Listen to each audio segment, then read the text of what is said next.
ముగ్గురికి. చరణ్ కౌశిక్ గారు, ఇప్పుడు మనకు కొన్ని రాష్ట్రాల ఎగ్జాంపుల్స్ ఉన్నాయి.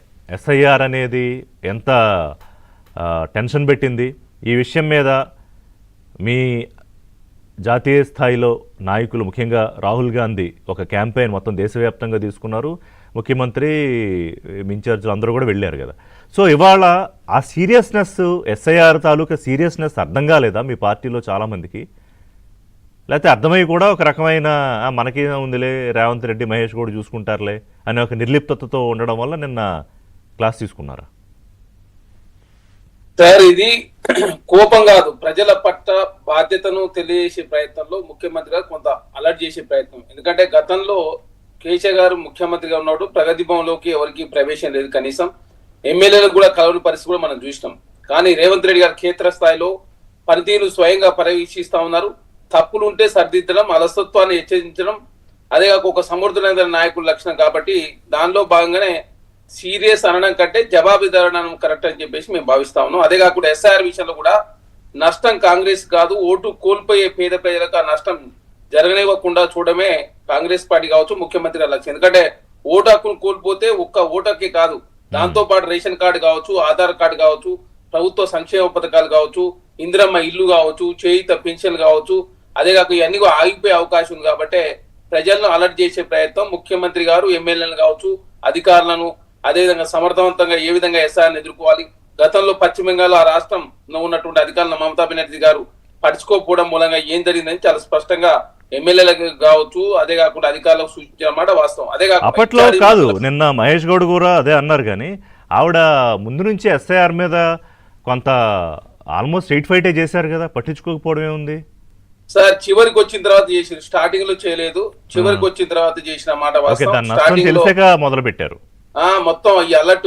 ఎందుకంటే అన్ని తర్వాత చివరి మూమెంట్లో, ఎందుకంటే ప్రాణం పోయే దశకు వచ్చిన తర్వాత ట్రీట్మెంట్ చేస్తే ఫలితం ఉండదు. కాబట్టి ఆ దిశలో మమతా బెనర్జీ అలర్ట్ అవ్వడంతో ప్రధానంగా నష్టం జరిగిపోయిన మాట వాస్తవం. అదే కాకుండా ఇక్కడ ఇన్ఛార్జి మంత్రులకు సంబంధించి ఏం చేయాలో ముఖ్యమంత్రి గారు చెప్పాల్సిన అవసరం లేదు. ఎందుకంటే సీఎం పెత్తనం కాదు, సమిష్టి బాధ్యత అని చెప్పేసి టీం వర్క్ కాంగ్రెస్ పార్టీ భావిస్తాం. దానిలో భాగంగా మనం కొంత కాదు, రియాలిటీ కూడా మాట్లాడుకోవాలి చరణ్ గారు. ముఖ్యమంత్రి నిన్న లిస్టు పెట్టుకుని ఆయన ముందు పేర్లతో సహా ఏ ప్రాంతాల్లో, ఏ జిల్లాల్లో, నియోజకవర్గాల్లో ఎక్కడెక్కడ లోపాలు ఉన్నాయి అనేది అంత డీటెయిల్డ్గా చెప్పారు. అంటే రియాలిటీ ఏంటి? ఇన్ఛార్జ్ మంత్రులు కొంత దీన్ని సీరియస్గా తీసుకోలేదు, సో దట్ ఎమ్మెల్యేలు కూడా సీరియస్గా తీసుకోలేదు. అదైతే ఒప్పుకోవాలి కదా మీరు? లేదు సార్, ఇక్కడ అంటే సీఎం పెత్తనంగా సమిష్టి బాధ్యత టీం వర్క్ ఒకటి. రెండోది ఏంటంటే ఇతర రాష్ట్రాల్లో జరిగిన ఏదైతే తప్పులు ఉన్నాయో అవన్నీ కూడా అలర్ట్ అయ్యే ప్రయత్నంలో ముఖ్యమంత్రి అలర్ట్ చేసే ప్రయత్నం.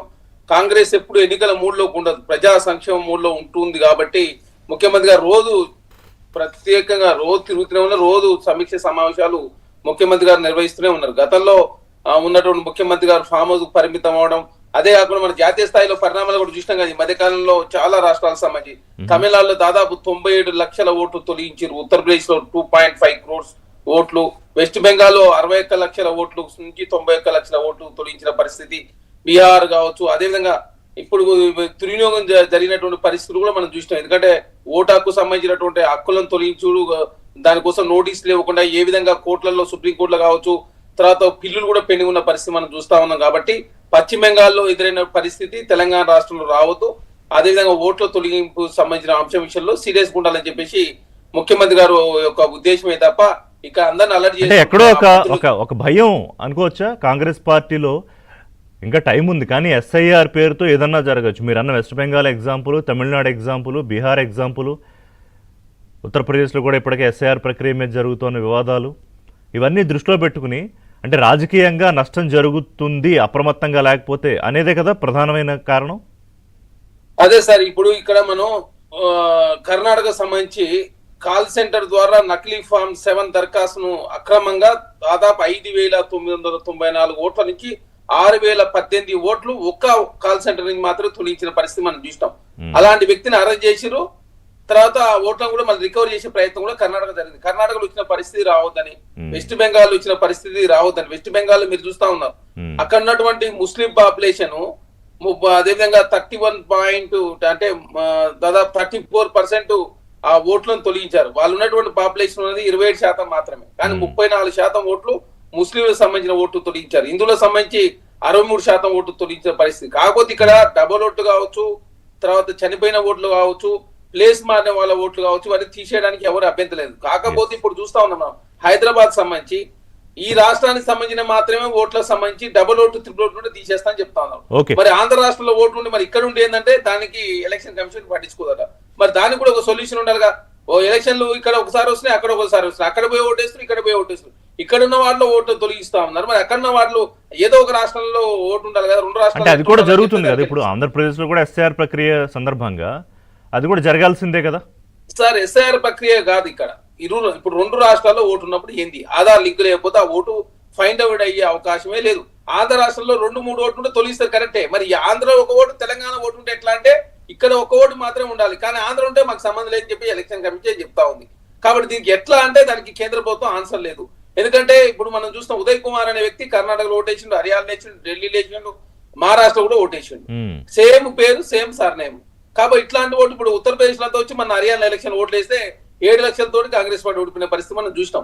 కాబట్టి ఇవన్నీ కూడా జరుగుతా ఉన్నాయి. ఓట్లు, డబుల్ ఓట్లు కాంగ్రెస్ పార్టీ ఉండొద్దని చెప్పి కాంగ్రెస్ పార్టీ కోరుకుంటా ఉంది. చనిపోయిన వాళ్ళ ఓటు తీసేయడం మాకు అభ్యంతరం, కానీ అర్థాంతరంగా నోటీసులు ఇవ్వకుండా ఓట్లు తీసేయడం, ప్రధానంగా ఎవరైతే వలస కార్మికులు కావచ్చు, తర్వాత పేద వర్గాలకు సంబంధించిన వాళ్ళకి మాట్లాడదాం నిన్న. ఎందుకంటే ముఖ్యమంత్రి ఓటు